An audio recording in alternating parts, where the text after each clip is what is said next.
Hello dear. अब ये question देखते हैं हम लोग। ये भी एक्सपोनेंट का ही क्वेश्चन है। इसमें क्या है कि इस क्वेश्चन को करने से पहले मैं आपको एक तरीका बताता हूँ कि इस तरह के क्वेश्चन को सॉल्व कैसे किया जाता है। तो पहली बात कि रूट के अंदर अगर फिफ्थ लिखा है, अभी आपने उसे पढ़ा होगा कि इस तरीके से एक्स लिखा हुआ है तो इसको हम लोग स्क्वायर रूट बोलते हैं। अगर एक्स, इसको हम लोग बोलते हैं स्क्वायर रूट। Square root. लेकिन अगर इस तरीके से लिखा हुआ है तो हम इसको सिर्फ बोलते हैं एक्स स्क्वायर, और ये स्क्वायर रूट होता है। इसका नाम स्क्वायर रूट ही क्यों है? क्योंकि इसके रूट के अंदर 2 लिखा हुआ रहता है इस तरीके से। तो ये रूट लिखा हुआ रहता है इसके अंदर 2, इसलिए इसका नाम है स्क्वायर रूट। अगर किसी भी रूट के अंदर अगर 3 लिखा हुआ है, एक्स लिखा हुआ है, तो इसको क्यूब रूट बोलते हैं हम लोग। ठीक है, तो आगे आपको बताता हूँ इस तरह क्वेश्चन को सॉल्व कैसे करते हैं। ठीक है, देखिए, अगर x के पावर 2 लिखा हुआ है, sorry x root under x लिखा हुआ है, इसको अगर हमको रूट हटाना है तो हम x के पावर 1/2 लिख देते हैं। ये होता क्यों है? क्योंकि यहाँ का जो 2 रहता है, यहाँ x के पावर 1, इसके रूट के अंदर ये 2 रहता है लिखा हुआ। किसी भी नंबर का पावर 1 होता है, और यहाँ कुछ नहीं लिखा हुआ है, मतलब हिडन रहता है, ये 2 यहाँ पे रहता है। ठीक है, तो इसको हटाएंगे कैसे हम? तो इसको हटाने के लिए क्या करते हैं हम, x और ये जो पावर 1 है उसके नीचे 2 लिख देते हैं। अगर इस तरीके से लिखा रहता, अगर कोई बच्चा यहाँ से रूट हटाना चाहता है तो आप x के पावर 3 और यहाँ का जो 2 था वो आप यहाँ लिख देंगे इस तरीके से। तो यहाँ तो 2 नहीं है, इसलिए 2 हम समझ जाते हैं कि 2 यहाँ पे होगा। लेकिन 2 से ज़्यादा अगर कुछ नंबर हो तो वो लिखा रहता है। जैसे क्यूब रूट है तो ये लिखा रहता है, ये फोर्थ रूट है तो लिखा रहेगा, फिफ्थ रूट है तो लिखा रहेगा ये। ठीक, तब यहाँ पे क्या है कि फिफ्थ रूट वाली बात हो रही है। ठीक है, थोड़ा इरेज कर लेते हैं, फिर आपको इस क्वेश्चन पे ले चलते हैं।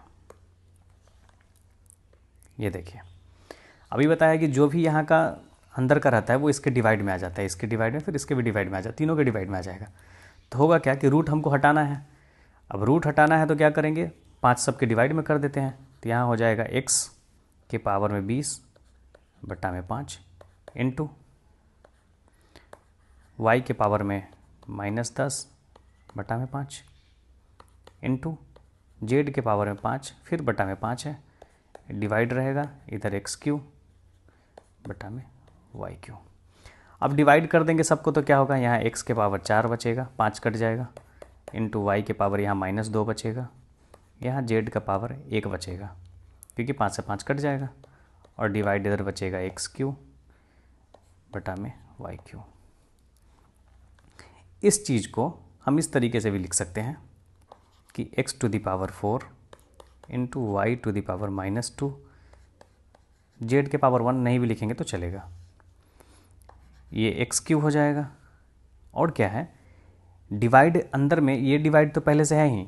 अगर इस डिवाइड को आप मान लीजिए कि मल्टीप्लाई में बदल देते हैं, कोई बच्चा इस तरीके से लिख ले, एक सेकेंड,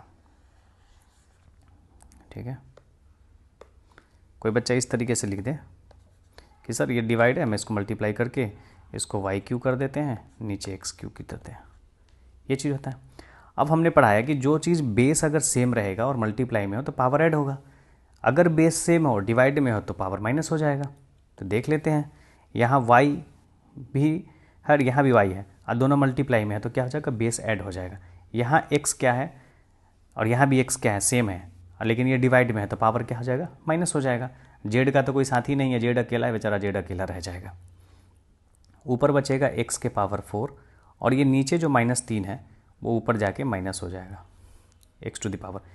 अभी बताया कि जिसका बेस सेम हो वो अगर डिवाइड में हो तो पावर जाके माइनस हो जाता है, तो ऊपर जाके माइनस हो गया।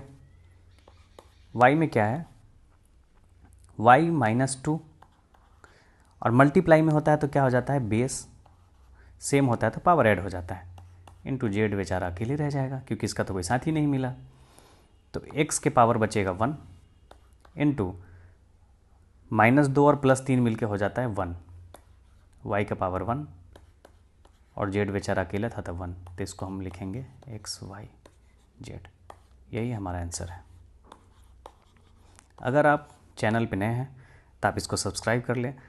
आपको जितनी भी टफ़ से टफ़ क्वेश्चन हो सकती हैं एक्सपोनेंट का मैं कराऊंगा, और बहुत आसानी से आपको समझ में भी आएगा। अगर आपको कुछ समझ में नहीं आ रहा है तो आप कमेंट कर सकते हैं।